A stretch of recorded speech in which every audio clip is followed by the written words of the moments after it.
Всем привет и добро пожаловать на мой канал. Этим видео я хотел бы начать цикл уроков, в которых я покажу, как написать свой раннер с нуля, без готовых ассетов, моделек, текстур и всего такого прочего. Ну, в пределах разумного, естественно. Данные уроки будут предполагать уже наличие у вас каких-то базовых навыков разработки на Unity. Кроме того, по мере разработки нам понадобится также знание не только кода и самой Unity, но и, например, 3D моделирование, текстурирование, создание анимаций и всего прочего. Вы, конечно, можете в каком-либо моменте попробовать использовать уже готовые ваши ассеты, свои какие-то заготовки. Но я вам покажу, вот как, не имея вообще ни хрена, создать полноценный готовый продукт. Софт будет использоваться полностью свободный.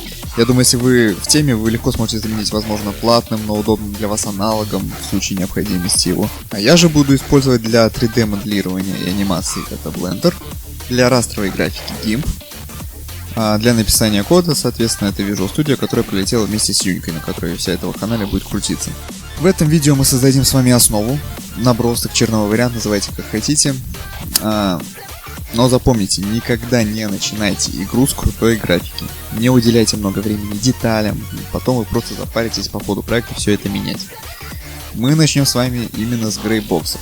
Это такие серые ящики, которые позволяют быстро, легко набросать уровень, определиться с размерами игрока, окружением. Все это по ходу можно будет легко менять и с минимальными трудозатратами.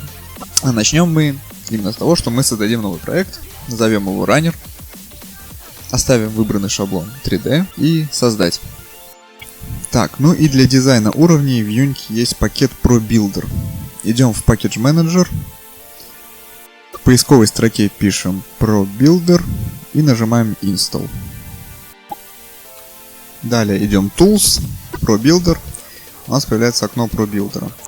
И нам понадобится еще одно окно New Shape. Также его перетащим сюда. После чего у нас появляется заготовка кубика. Нам же нужна, соответственно, плоскость, по которой будет бежать наш игрок, поэтому меняем ее на Plane. И как мы видим, наша плоскость создалась не в центре сцены. Это все потому, что условный центр, pivot point у плоскости, находится сейчас в левом верхнем углу. Для того, чтобы это изменить, нажимаем Build, что построит нашу плоскость. И в окне ProBuilder говорим центр pivot. Теперь условный центр стал посередине, но плоскость не поменяла свои позиции. Для этого мы идем в инспектор и сбрасываем позицию при помощи Transform Reset. Все. Теперь создадим нашего игрока. Переходим в Shape Tool и выбираем куб. Производим те же самые манипуляции, чтобы выровнять куб посередине. И теперь смотрим, у нас игрок будет бежать вперед по оси Z в эту сторону. Камера будет находиться сзади него. Давайте мы переместим нашего игрока чуть-чуть назад, поближе к камере, и немножко его поднимем. При этом зажимаем клавишу Ctrl, чтобы объект двигался по сетке с заданным шагом. Давайте продублируем наш куб и создадим еще на сцене несколько зданий, которые будут создавать окружение. И теперь перейдем в режим редактирования полигонов и немножко отредактируем наш куб. Растянем его по ширине и высоте, чтобы это было как-то более-менее похоже на здание. Теперь мы все это продублируем. В принципе, все, сцена примерно готова. Только мне вот не нравятся вот эти тени, которые под углом светят. Давайте мы немножко изменим угол нашего света. Ну не прям в ноль, пускай будет где-то -3, например. И сделаем, чтобы не такие черные они были. Убавим интенсивность. Ну пускай будет там 5. И немножко сделаем нашу сцену посветлее. Ну, я думаю, сойдет. Ну что ж, в принципе, примерно вот как-то так будет выглядеть наш кусочек дороги. Теперь давайте мы из него создадим префаб. Окно ProBuilder и Shape Tool нам больше не понадобится. Создаем папочку префабов. Создаем пустой объект, который назовем Road, и перекинем в него все наши объекты, относящиеся к дороге. За исключением кубика, который будет означать нашего игрока, назовем его Hero. Единственное, что надо не забыть, перед этим Road сбросить состояние. Делаем Transform Reset. Перетаскиваем все в Road и делаем из Road префаб. Теперь нужен тот, кто будет их генерировать. Создадим еще один пустой объект, назовем его Road Generator. Создадим директорию для скриптов и назовем также одноименно скрипт Road Generator. Не забываем для Road Generator сбросить состояние в нули. Перекидываем наш скрипт и переходим к редактированию кода. Что будет из себя представлять ROAD-генератор? Он будет двигать все кусочки дороги ближе к камере по оси Z, удалять, соответственно, кто уйдет за камеру, и создавать новый в конце список. Первое, что мы, соответственно, объявим, это наш ROAD prefab. Далее список тех, кто сейчас находится на сцене.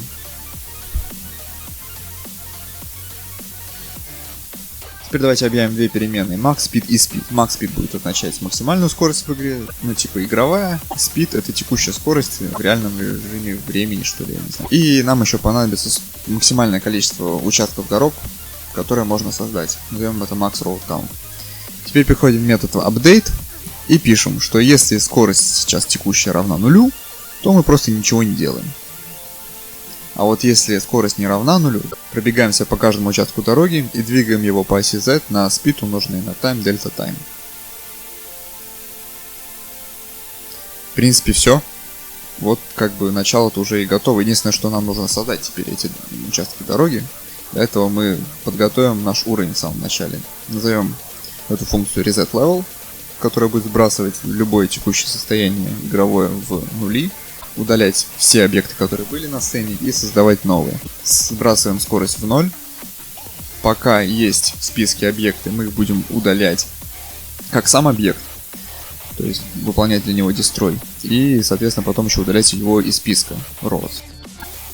И теперь нам нужно заново создать то вот число дорог, которое задано max road count. Поэтому мы спишем цикл от 0 до max road count и выполняем функцию создания последующего участка дороги за последним. Назовем эту функцию create next road и объявим ее здесь.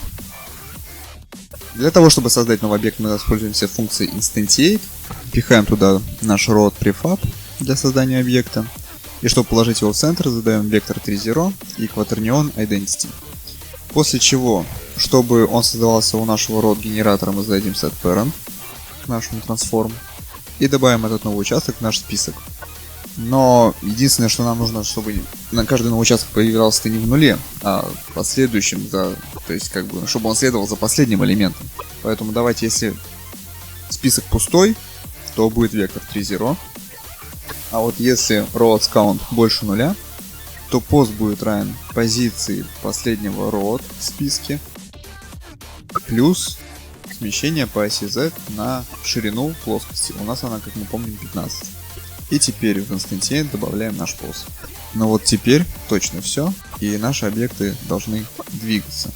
Давайте добавим в старт наш метод reset_level, который подготовит наш уровень, и нам останется только его запустить. Поэтому добавим еще один метод startLevel, в котором всего лишь единственное, что мы напишем, это что speed у нас будет равняться max speed, для того, чтобы начать игру и запустить метод update. Все, давайте проверим. Так, вот этот road нам не нужен. Его убираем. Единственное, что давайте посмотрим, как камера будет выглядеть. Поднимем немного выше и повернем. Ну, чуть-чуть где-то вот, типа вот так сойдет. Все, вырубаем его. А в road генератор кидаем наш prefab.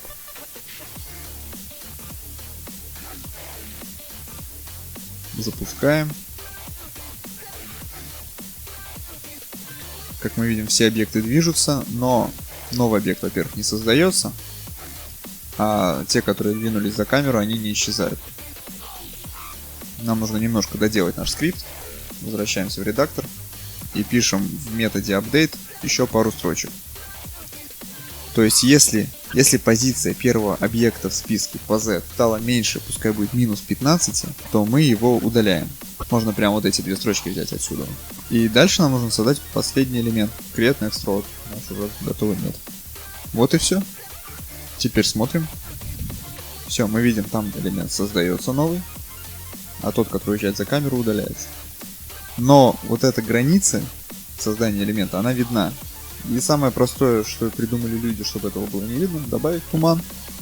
Идем в раздел Lighting, включаем Fog и выберем какой-нибудь цвет, любой, какой душе угодно, пускай будет такой. Копируем значение, оно нам понадобится для того, чтобы у объекта камеры, там где она рисует наш Skybox, мы заменим это на Solid Color и ставим туда наш цвет. Теперь чисто теоретически он должен совпасть с туманом, и граница должна быть не видна. Но если мы запустим, мы увидим все равно сейчас переход. Но это все из-за того, что плотность тумана у нас задана в разделе Lighting такая себе, вообще ни о чем. Меняйте себе как хотите, там поиграйте с настройками, но вот пускай будет как-то примерно так.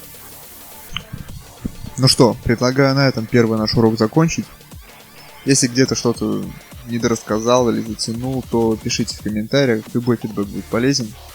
Ну а если вам интересен данный проект, то ставьте лайк, поддержите мой канал, подписывайтесь. Дальше будет интереснее. Всем пока, удачи!